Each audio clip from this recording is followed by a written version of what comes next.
We're not just the environment as a physical.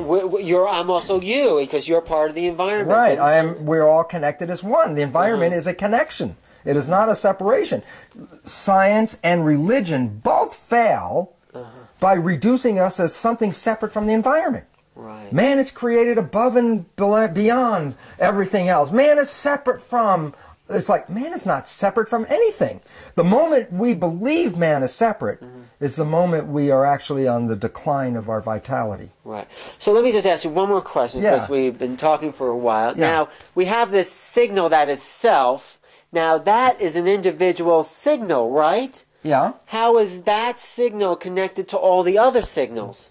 Go back to the spectrum. A white light hits a prism, breaks it up into the complete color spectrum. Red light, frequency, whatever, 56777 or whatever it is different than red light with 56778. Okay, right. Okay? Well, they're two different frequencies, and you say, well, these are two individual frequencies, but the fact is, when they're put on the other side of the spectrum, they're back in white light. They become a composite of the whole.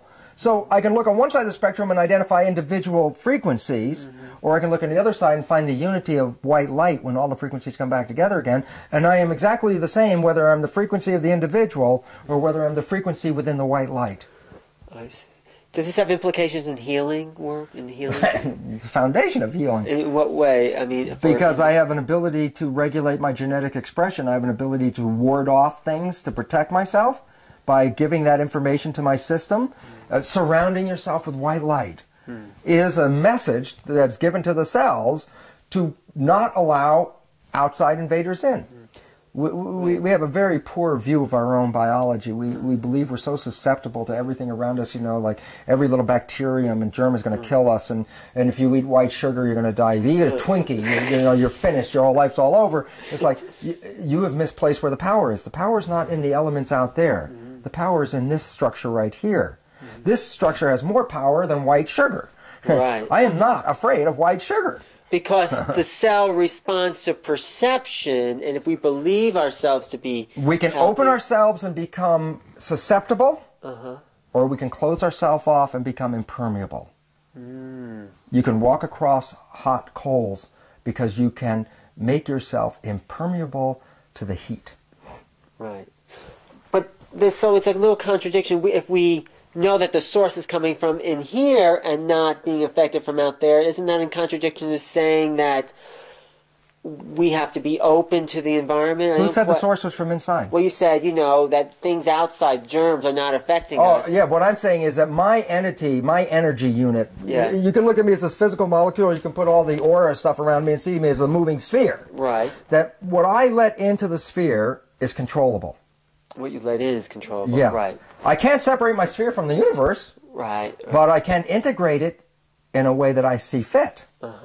Okay? Okay. So therefore, I have power over my life separate from that of the environment. So I'm not afraid of the environment. And if you become afraid of the environment, then what you are creating is an Achilles heel.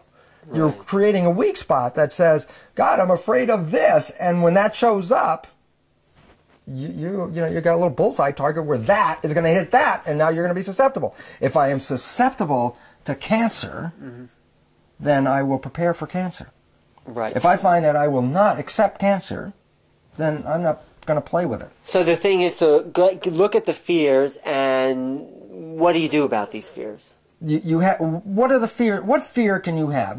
Here's the beautiful part. Of annihilation. Annihilation. Right. The worst fear that a human can have. Right. This is very critical because it changed my own life. Okay. The worst fear I can have is I'm going to get killed. Right.